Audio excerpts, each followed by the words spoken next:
lie there in that old curiosity shop.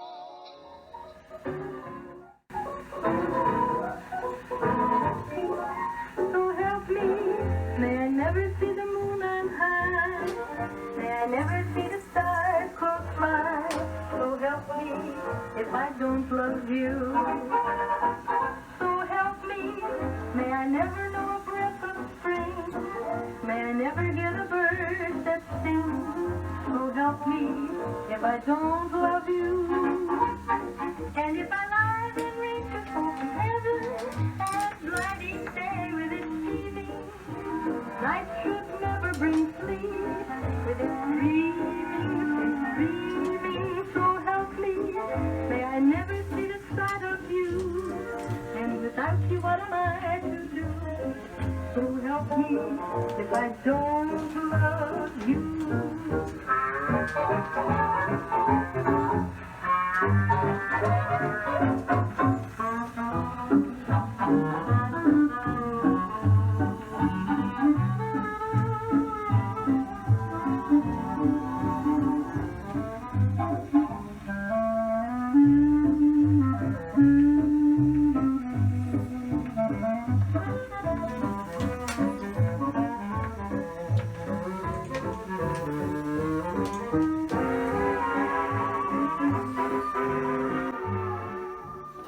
Well, hi everybody, this is Scott from the Old Curiosity Shop saying welcome back, and just look at all that stuff. Yes, I've been shopping, and I've got a thrift haul to show you. Now, none of this came from flea markets. It all came from little thrift shops in and around the area where I live. Once in a while, I'll pick something up at the Goodwill or the Salvation Army. But honestly, most of this comes from little independent, what we used to call second-hand shops, bric-a-brac shops, that kind of thing. And I went junking the other day with a buddy of mine, and this is what I came up with. So let's just jump right in and see what we've got. Oh, by the way, the music we started out with was recorded in 1938, July of 1938. The tune was called So Help Me, by a vocalist named Lois Best.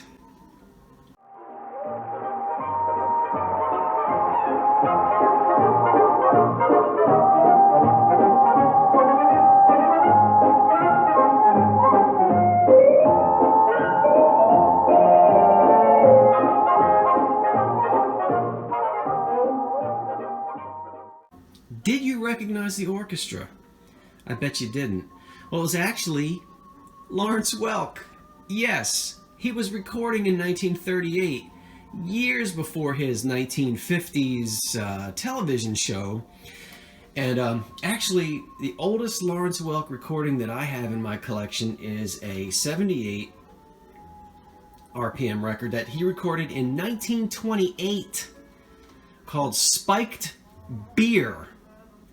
Yeah, well, when he got on TV, he was refined, and it turned into Bubbles in the Wine and the champagne music. But back in 1928, he recorded a tune called Spiked Beer. I'll play it for you next time. All right, let me show you today's cup of coffee, and then we'll dive right into the thrift haul. All right, today's cup of coffee is brought to you by Anchor Hocking in their very popular swirl pattern of the mid-century era. Not to be confused with their shell pattern, which looks similar to it. And furthermore, not to be confused with the swirl pattern by Jeanette, I think it was, who had a swirl pattern as well.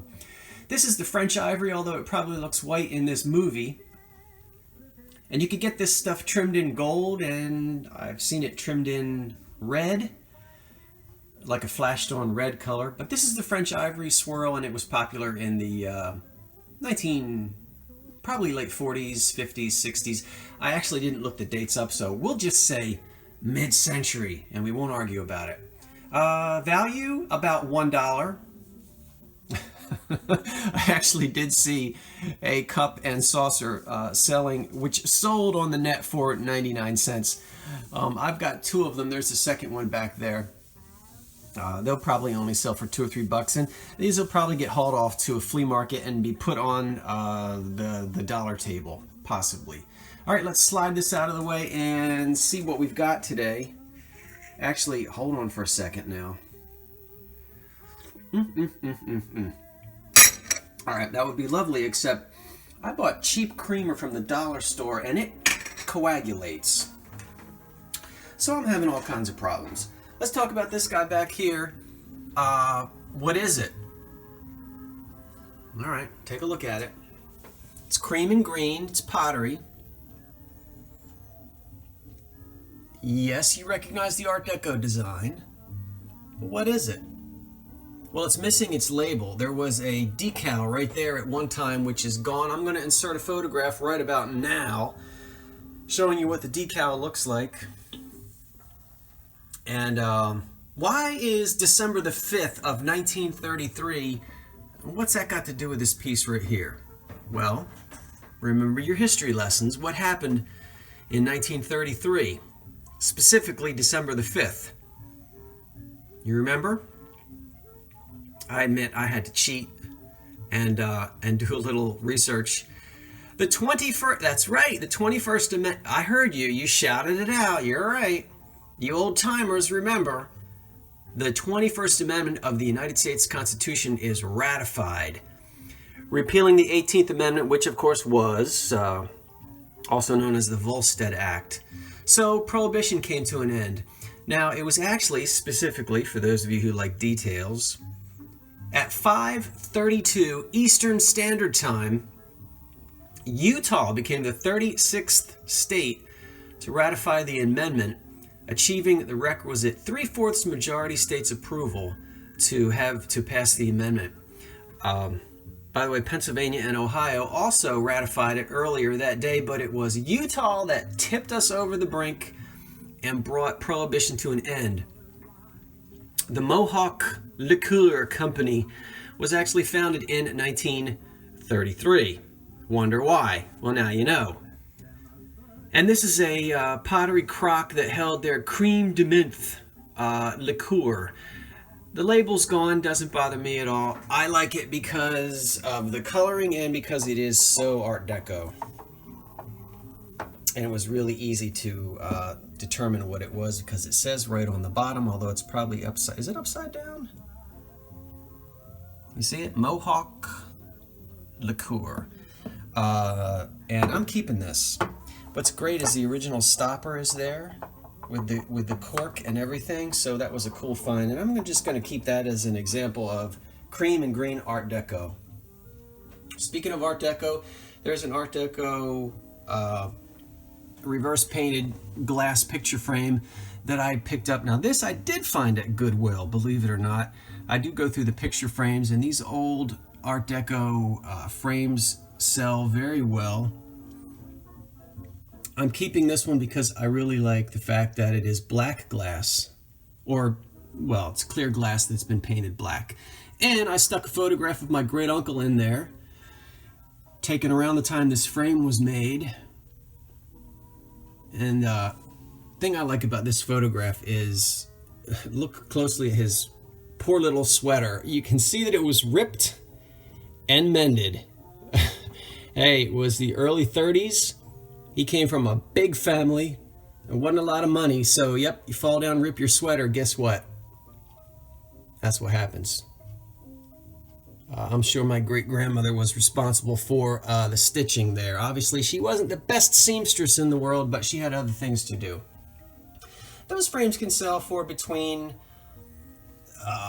gosh, I guess $20 up into the close to 100, depending on their size and how intricate they are and how good the reverse painting is. Here is a wonderful opalescent fry reamer that I love fry glass because, boy, that just almost glows in the dark. Look at that. And it actually will glow under a black light. Isn't that beautiful? The Fry Company, founded by H.C. Fry, Henry Clay Fry. Here's a picture of him. Ooh, wouldn't like to meet him in a dark alley. Well, that's Mr. Fry. He founded his company in, I don't know, 1900 or so. And that company pioneered some of the first heat-resistant glass. They actually started making it in 1921. And they referred to this color as pearl. We just sort of call it a luminescent opal glass, I guess, or opalescent glass. But Mr. Fry died in 1929, and his company shut down in 1933. So when you see Fry glass, it's all prior to 1933. That reamer sells for maybe $15 or so. I'm not sure why opalescent Fry glass is so undervalued. Well, I think it's undervalued because it's really pretty stuff. Here's another mayonnaise set in the front here. Boy, I'm getting lucky with these mayonnaise sets. Oh, I said mayonnaise, like East Coasterner that I am. Mayonnaise. What happened to my fancy pronunciation of mayonnaise, which makes it sound so much more glamorous? Anyway, there's a mayonnaise set. Another one. Not sure of the company who made it. It's one of the Depression glass manufacturers. Unbelievable that the ladle, the mayonnaise dish, and the matching underplate have all lived together, probably in some old woman's china closet since 1933. Well, I'm thankful for those old ladies that kept a hold of their Depression glass, because it's really nice to collect. No chips or cracks on that. And wow, it was really cool to find another one. That would probably sell, I actually don't know. I didn't do any comps. It's hard to find all three pieces together. They're often separated, so that's going to go for at least $30 or so. I really wouldn't want to part with it for any less than that. There's a lamp back there that I've had for a hot minute and rewired it. It's from the 30s. I just stuck that lampshade on there to give you the flavor. This dates. Did I say the 30s already? I did. Let you see the base of it. It's a little boudoir lamp.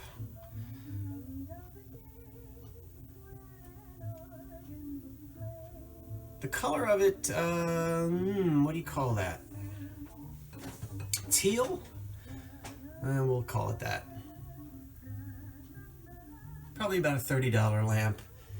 And then this is another piece of Heisey glass. I've talked to you about Heisey, and I've shown you some wonderful Heisey candlesticks. This one is also marked with the H in the little diamond. I'll show it to you in a second, maybe, if I can stand back up. That's a, what do they call that? It's the orchid pattern. See the orchid? Right there? It's an etched piece of fancy Depression glass, elegant Depression glass. Heisey was one of the good companies. And that's a jelly compote on a stem. Here are 5 plates in the Hocking Colonial Knife and Fork. Manufactured from 1934 to 1938. I do pick up Colonial Knife and Fork pieces when I find them because they do seem to sell. It is still collected, and these are in fantastic condition, and they don't have any utensil marks on them or dishwasher damage. Nice big heavy grill plates. And I did sell my knife and fork pitcher a couple weeks ago, so the 10 plates might sell for between $8 to $10 per plate. They are a beast to ship because of their weight, but anyone looking for knife and fork grill plates, I've got them. And I'll tell you something else. You know what? You want to lose weight, folks. Forget all these diet plans. Get yourself a grill plate, right? There's your protein, there's your 2 vegetables, and you're done eating. From Jeanette, Let's see, a salt and pepper shaker or a salt shaker. Oh, by the way, these were blah blah blah, $1.50 each. The reamer I think I paid $2 for, and this was about $2. So just fantastic prices on everything. This was $1. Now I know some of you are going, oh no, look, I mean, the salt is almost worn off, the lid is torn up, but I love them just like this. It's a Jeanette salt shaker in Jadeite from the 30s, and there's so much of this stuff reproduced. You've got to be careful. If you're into Jadeite, please do your homework, because you will get scammed on the internet if you don't know what you're buying or what you're looking for. I will take one like this any day. They make brand new reproduction lids that are shiny and perfect. This beat up old lid tells a story. And the faded salt on the front, I love it. So that's been in somebody's Hoosier cabinet for an awful long time, and I think I'm keeping it. Here's a little shot glass, also probably dates to right after Prohibition ended. In the early 30s, it's in the Art Deco style. I don't know who made it, and there was only that one, but I love it. Made in Japan, you can tell without even looking at the bottom. Now this is from the, what's called the, I guess either the classic years of the made in Japan, which would be 1921 to 1941. So again, 1921 things are marked made in Japan, 1941. We're not trading with Japan anymore, obviously, because of the Second World War or our involvement in it. And so early made in Japan, 1921 to 1941. This stuff has kind of a majolica look to it. And I found all four of these together at one time. There are no chips in any of them, which is amazing. The lids come off. There's a lot of cracks and wear on the inside. They have underplates. And you'll notice that there's nothing on the bottom of the plates. That wasn't unusual. They didn't always mark everything. They actually did mark the dishes embossed. Made in Japan. Can you see that? I guess you can see it. So there it is right there. These may have had a larger serving bowl with them. What they used to call a master berry bowl back in the carnival glass days and pressed glass days. So, but just interesting little serving pieces made in Japan from the 30s. I like them.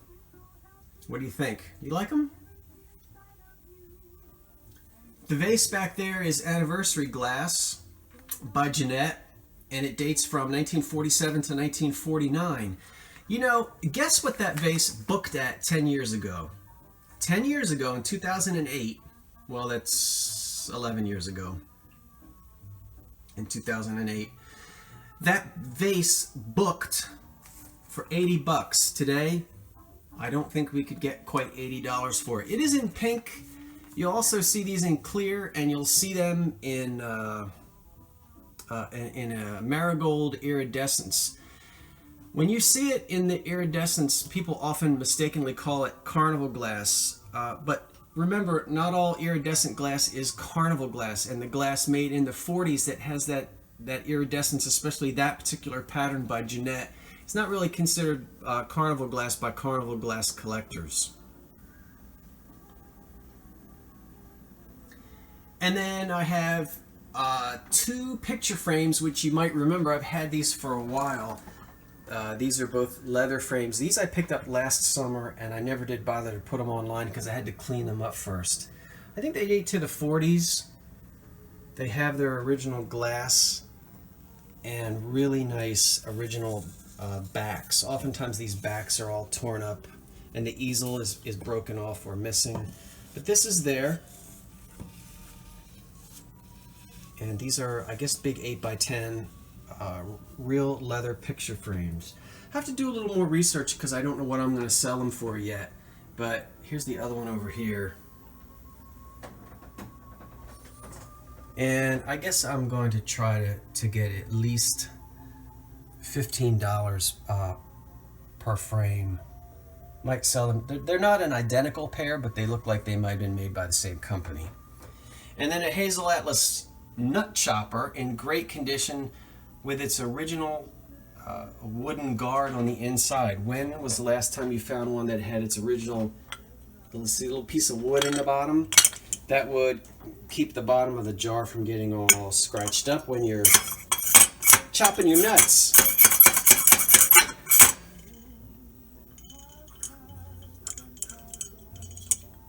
Hazel Atlas marker on the bottom. Whose mother had one of these? Whose grandmother had one?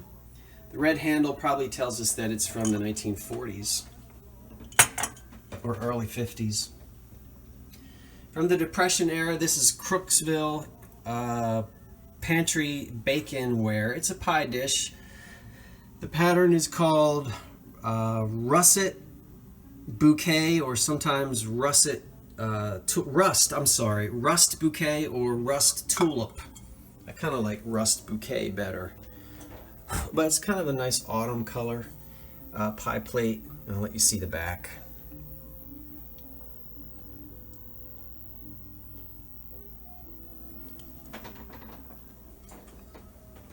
Dating to the 1930s, I'm sure pumpkin pie tastes better in that than almost anything else I can think of. Another lamp over here from the 40s. That particular color right there was enormously popular in the 40s. You see it in upholstery, wallpaper, drapery, favorite of decorators in the 40s. The lampshade on it, again, is not really an appropriate lampshade, but I just stuck something on there to give you the flavor of the lamp. So you getting the flavor of it?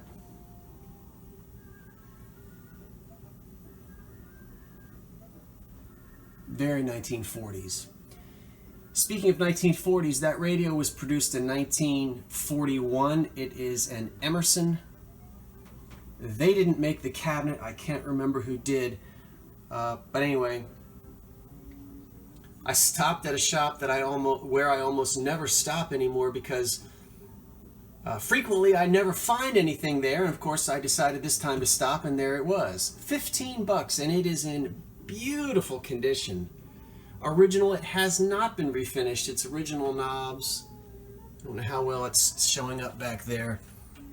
1941 Emerson. And you know how much I love old radios. Still kind of clinging to the Art Deco design. Can you see that?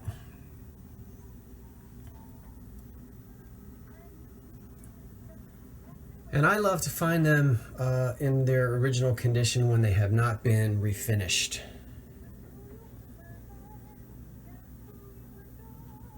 (1941). So it is amazing to think that someone could have actually been listening to Sammy Kaye on that Sunday afternoon on December the 7th, 1941, when we were interrupted with the news bulletin of the attack on Pearl Harbor. This radio was there. That lamp was probably there too. All right, did we get it all? Let's back up and see. The lamps, the picture frames, made in Japan, the glass, the shade, blah, blah, blah, blah, blah, blah, blah, blah. It's all there, okay. This is Scott from the Old Curiosity Shop saying thanks for watching and so long for now.